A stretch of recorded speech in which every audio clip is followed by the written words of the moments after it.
Saudações Cruz Maltinas, eu sou o Ed e esse é o canal Ed da Colina. Muito bom dia para todos. Mais uma vez aqui com aquela troca de ideia, aquele desabafo, aquela crítica de vascaíno para vascaíno. Tive ausente alguns dias aí por alguns motivos, mas estamos de volta aí. Hoje não vai ter rock and roll, não vai ter música. A gente vai falar um pouco do cenário que está acontecendo agora. Algumas pessoas estão dizendo que o Vasco voltou ao normal. E assim, eu não concordo, mas também não discordo. Vamos lá, eu observo uma coisa já há algum tempo, desde de Carille a Fernando Diniz, que sempre reclamaram de tempo para treinar. E elenco curto, sem peças de reposição, essa coisa toda aí. Então, assim, o Diniz, quando tinha as datas FIFA, e eu lembrava muito bem disso, e eu sempre tive a esperança assim, de que quando voltasse da data FIFA, porque você tem 10, 9 dias para treinar, que é a reclamação dos treinadores, no geral, o treinador brasileiro em si, o time poderia voltar melhor, com jogadas ensaiadas, com mais motivação. Novamente, acontece de novo isso. Tivemos a parada FIFA, o Renato Gaúcho, claro que ele não tinha algumas peças, como o Pumita Rodrigues, como o Andreas Gomes, que serviram as suas seleções. Porém, o time voltou pior. Novamente voltou pior. Porque logo em seguinte nós tivemos o jogo, a partida contra o Coritiba lá.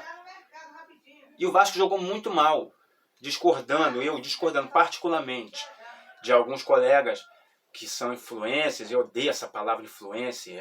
Aqui é um bate-papo, não estou influenciando ninguém tem que influenciar ninguém. Mas discordando dessa galera, o Vasco jogou bem o primeiro tempo contra o Coritiba. Não, o time jogou mal. O Renato mexeu mal. Então, a gente conseguiu um empate ali. Aliás, eles conseguiram um empate, porque o Vasco saiu na frente e cedeu o empate já no finalzinho do jogo.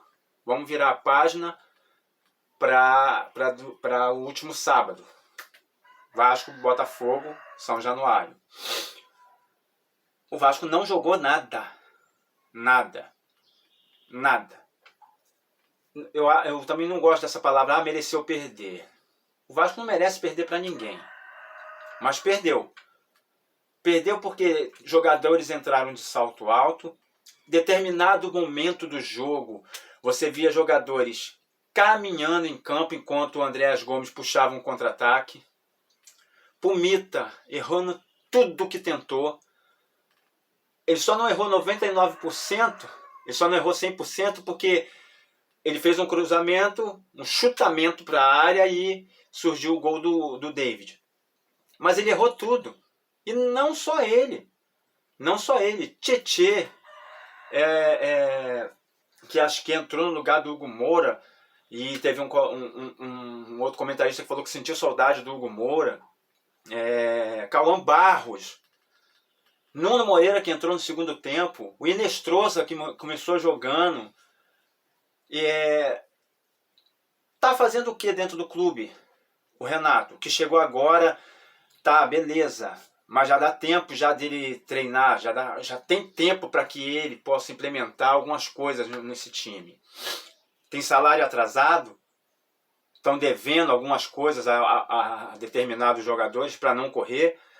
Outro ponto, ninguém critica, ninguém reclama. A imprensa quase não critica, eu não vejo crítica da imprensa, nunca vi. E vejo proteção do Vasco. O senhor Léo Jardim. O Léo Jardim, ele é um goleiro baixo para os padrões atuais. Tá? Ele tem 1,85 m, eu acho. É baixo. Eu na minha juventude, eu fui fazer teste para goleiro. E eu fui um bom goleiro porque eu tinha muita garra, mas não tinha estatura. Então não vinguei na profissão.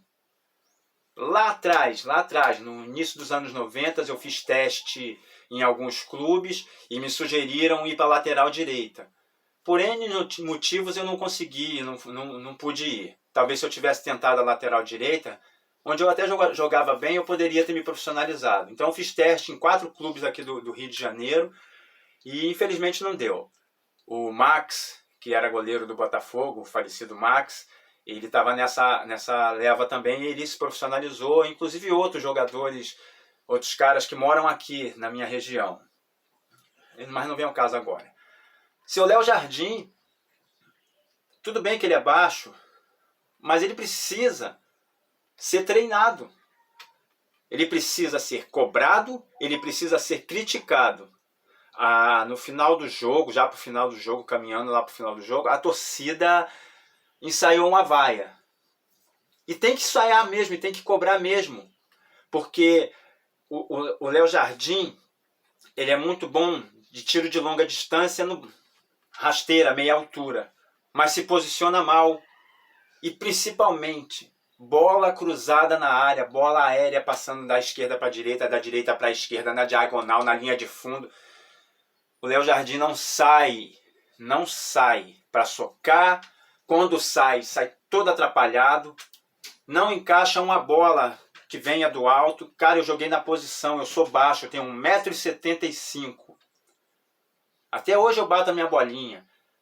E bola cruzada na minha área, eu não deixo não. Eu saio de soco, eu acerto a bola, eu acerto o jogador, dane-se. Ele é profissional, cara, ele só treina. Treina, viaja, joga, academia, banheira de hidromassagem, até motorista particular para levar para casa. Não pega um copo d'água para beber. A pessoa abre e falta pouco dá na boca dele. Um salário astronômico. Acho que é o goleiro, atualmente, o goleiro mais bem pago aqui no Brasil. Tem que ser cobrado. Tem que ser cobrado. No gol do Curitiba, onde o zagueiro subiu para disputar a bola, para impedir que o atacante fizesse o gol e acabou fazendo o gol contra, cara, a bola passa. Ela passa essa distância aqui. Essa distância aqui deve ter 50 centímetros. E ele fica olhando a bola passar. E isso várias vezes aconteceram. Por exemplo, no gol do Botafogo de cabeça daquele do chileno, sei lá. A bola foi cruzada da esquerda para a direita. Olha a preocupação dos jogadores do Vasco com o adversário que estava caído na área. Cara, me descubra aqui. Foda-se o adversário que está caído na área, cara. Não é problema da gente. O nosso problema é marcar. É marcar. É os setores. A bola foi cruzada da esquerda para a direita. O cuiabano ficou olhando. Deu uma de piton. E o jogador com uma cabeçada de pelada, porque ele nunca mais vai fazer aquilo. Ele pode viver 50 anos jogando futebol, que ele nunca mais vai fazer aquilo. Encobriu o Léo Jardim, que veio marcar a trave. O Léo Jardim, quando a bola é cruzada, ele vem andando e escora, bota a mão esquerda dele na trave esquerda e fica ali. O cara vai e cabeceia por cima dele. E ele saltou e não conseguiu. Porque estava mal posicionado, porque poderia ter interceptado essa bola, porque a zaga podia ter impedido desse cruzamento. Aí o Renato Gaúcho, na entrevista, vem me dizer que, pô, cara, como é que eu vou mexer? Olha pro meu banco. Alguém enganou o Renato Gaúcho sobre o elenco que ele tinha em mãos? Ninguém obrigou ele, não. Foi uma negociação e ele aceitou. Então, assim, se você tem um elenco enxuto, trate de trabalhar com esse elenco enxuto. Trate de treinar esse elenco. Porque tá dando oportunidade para jogadores que você sabe que não vão render, cara. Então, assim, é muito fácil olhar para o banco e reclamar. Realmente o elenco é limitado. Essa janela de meio de ano, que vai vir para a Copa do Mundo, ela é essencial para que o Pedrinho consiga fundos, patrocínio, para que possa fazer contratações pontuais. Claro, ele não vai trazer um caminhão, 10 jogadores. Isso aí é impossível. Mas que ele consiga trazer algumas peças de reposição que nitidamente ali no elenco que não estão rendendo. tá? E emprestar quem tem que emprestar. Agora não é o momento. Por exemplo, hoje nós temos estreia na Copa Sul-Americana. Cara, isso me dá muito ódio. O Renato Gaúcho nem viajou. Isso pra mim, cara, é prepotência e arrogância. Porque se você tem um elenco, você é o comandante do elenco, toda a equipe precisa de um comandante à beira de campo para seguir as instruções dele, para seguir as orientações dele. Ele não viaja, ele manda um time mesclado com sub-20, com alguns refugos, que para ele agora viraram refugos, e dane-se. Cara, ele já fazia isso lá no Grêmio, chegou a fazer no Fluminense, não me lembro se ele fez lá no rival lá, mas ele é costumeiro ele fazer isso. Só que é inaceitável, cara. É inaceitável. Vamos lá, vamos supor você trabalha, não sei com quantas pessoas você trabalha, um grupo de trabalho que está ali sem comando. Sem comando. Um grupo de trabalho que não está muito interessado, sem comando. Vamos lá, vamos falar uma linguagem chula mesmo. Peão. Solta 10 peões ali num serviço e sem um supervisor, sem um coordenador ou um encarregado. Deixa eles lá o dia todo, ver se vai render. 1 ou 2 vão fazer e o resto vão ficar olhando. A mesma coisa, cara, é um time de futebol que é comandado à beira de campo por um treinador. Treinador que é qualificado para fazer isso. A estreia hoje é contra o Barracas da Argentina, no estádio do Banfield, lá na Argentina. A expectativa, cara, eu já não tenho nem expectativa. Eu queria uma estreia legal, com vitória fora, mas como descaso. E aí também tem o Pedrinho que participou disso, porque o Pedrinho que deve ter concordado com isso. Porque o Renato não toma as decisões sozinho. O Pedrinho com certeza concordou com isso. E aí você fica assim, pô, mais uma competição em que a gente não vai chegar a lugar nenhum. Legal, eu entendo que você tem que priorizar o Campeonato Brasileiro, porque o Campeonato Brasileiro ele rebaixa, se você fizer logo os 45 pontos, você consegue respirar e aí almejar coisas maiores.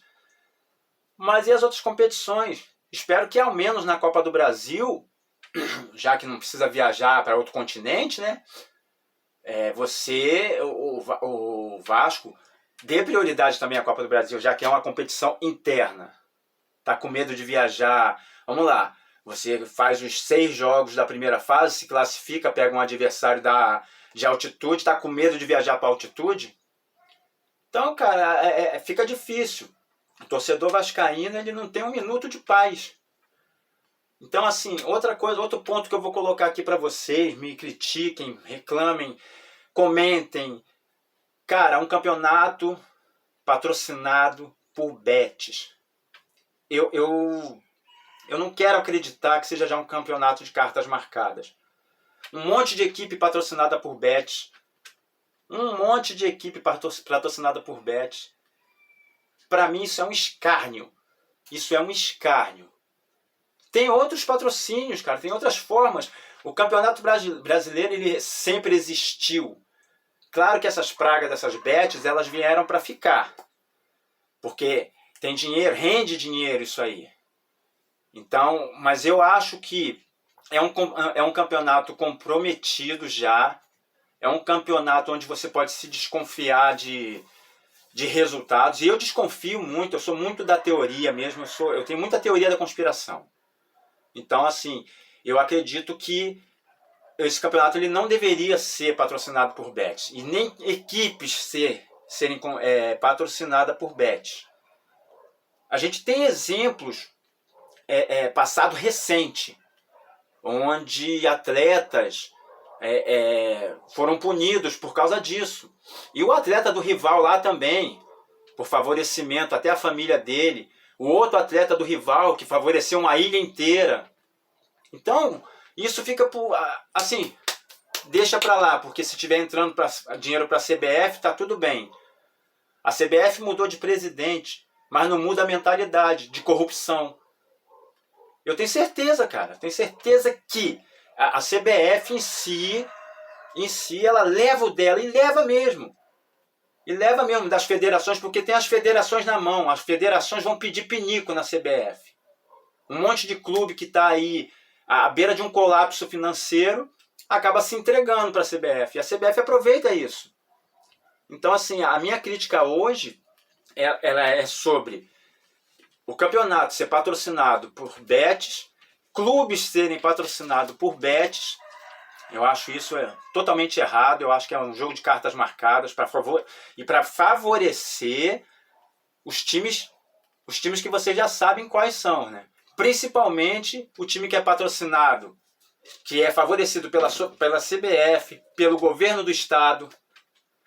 Eu lembro uma vez, num campeonato brasileiro recente, eu não vou lembrar aqui agora, mas deve ter uns 4 anos isso ou 3. Flamengo e Vasco em Brasília. O governador de Brasília é flamenguista. É sócio do Banco de Brasília, que patrocinava o Flamengo na época. Eu nem sei se patrocina, que eu não presto atenção na camisa daqueles miseráveis. Mas ele fez de tudo. Ele deu declaração na imprensa. Se vocês procurarem aí, ele deu declaração na imprensa que quem manda em Brasília é o Flamengo, e o adversário que jogar com o Flamengo em Brasília não vai ganhar, porque ele não vai facilitar a vida do clube e dos torcedores que vão lá para assistir. E aí, galera? E é claro que vocês sabem de coisas passadas que favorecem a esse clube. E agora o presidente deles também quer se meter nos negócios do Vasco. Sabe por quê? Porque tem medo. Porque sabe que o Vasco está se recuperando. O presidente Pedrinho, apesar de suas falhas, ele tem corrido atrás. Ele tem feito o trabalho dele, que é de fazer uma recuperação judicial, de que é recuperar os ativos do clube, para que o clube volte a ser competitivo novamente. Só que é um processo que demora. Isso é um processo que demora, até porque, já falei num vídeo anterior, tem muita gente querendo atrapalhar. Muita gente. Então, assim, é preciso vocês da imprensa, o pessoal que são os influencers, ficar em cima, bater em cima disso. Porque não adianta falar uma vez só de favorecimento para clube A e clube B e deixar para lá. Tem que bater em cima. Outra coisa, eu vou estender um pouco o vídeo, mas outra coisa é comissão de arbitragem. Comissão de arbitragem. Eu acho que assim, o árbitro no Brasil, ele deveria ser profissional, trabalhar 24 horas por dia com o futebol, não ter outro tipo de profissão. Só que aí inventaram o VAR, né? Nós reclamávamos muito porque não existia VAR, nós reclamávamos muito que aquela jogada não poderia ter sido assim, assado, muito clube aí poderia só virar bairro mesmo. Não estou falando do Botafogo, maior respeito à instituição Botafogo, mas quando chega o VAR, você tem uma gama de pessoas trabalhando nisso. A comissão de arbitragem coloca as pessoas para trabalhar lá no VAR. Só que, e aí, galera, esse pessoal que está no VAR, eles já estão comprados? Eles já estão mal intencionados para o time da casa? E as bets, onde entram nisso? Para mim, é tudo uma coisa só. Comissão de arbitragem, cabine de VAR, CBF e as bets. Para mim é isso. Não pela incompetência do meu clube de não ganhar um título, porque o nosso clube foi esfacelado. O nosso clube vem há 21 anos tentando se recuperar e sempre sendo atrapalhado nos bastidores, sendo atrapalhado até pelos próprios vascaínos. Como eu disse antes, emérito, benemérito, conselheiro, essa corja tinha que sair de São Januário. Então, assim, o meu desabafo hoje é sobre isso. Jogo hoje, acho que às 19 horas na Argentina. Acho que o Prime Video vai transmitir, não sei. Não vou nem assistir o jogo, vou ver depois, até para poder trazer um vídeo para vocês. Mas a minha revolta é essa. Tem jogadores no Vasco que precisam ser chamados a atenção, precisam ser cobrados. O Renato Gaúcho precisa ser cobrado disso também, pelo Pedrinho. Eu acho que o Pedrinho está cometendo os mesmos erros que cometeu com o Diniz. de proteger. Não tem que proteger, tem que fazer reunião e cobrar ali, naquela reunião. Renato, comissão técnica, ser cobrado. E cobrar do atleta. O atleta em si, que não estiver jogando bem, que não estiver rendendo, ele tem que ser cobrado. E se não gostar, vai para o banco de reserva. E se não gostar, reincide o contrato, passa o jogador para frente. Ah, temos um elenco já reduzido, vai vender o jogador? Se não estiver rendendo, você passa o jogador para frente. Primeiro você dá um banco de reserva para ele. Conversa com ele se é isso, qual é o objetivo dele dentro do clube, o que ele deseja, o que ele almeja dentro do clube. E se ele não puder, se ele não tiver interesse, se ele não quiser fazer nada disso, você manda embora. Você manda embora, reincide o contrato, paga a multa e manda embora o atleta.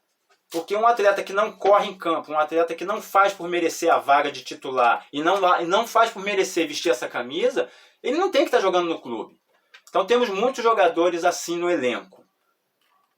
A gente se ilude com o começo de trabalho do Renato, um trabalho muito, muito bom até, mas aí a gente vê que a gente também teve um pouco de sorte nisso tudo aí. Esse Vasco que perdeu para o Botafogo é a realidade? Eu vi jogadores caminhando, cara. Eu vi jogadores andando.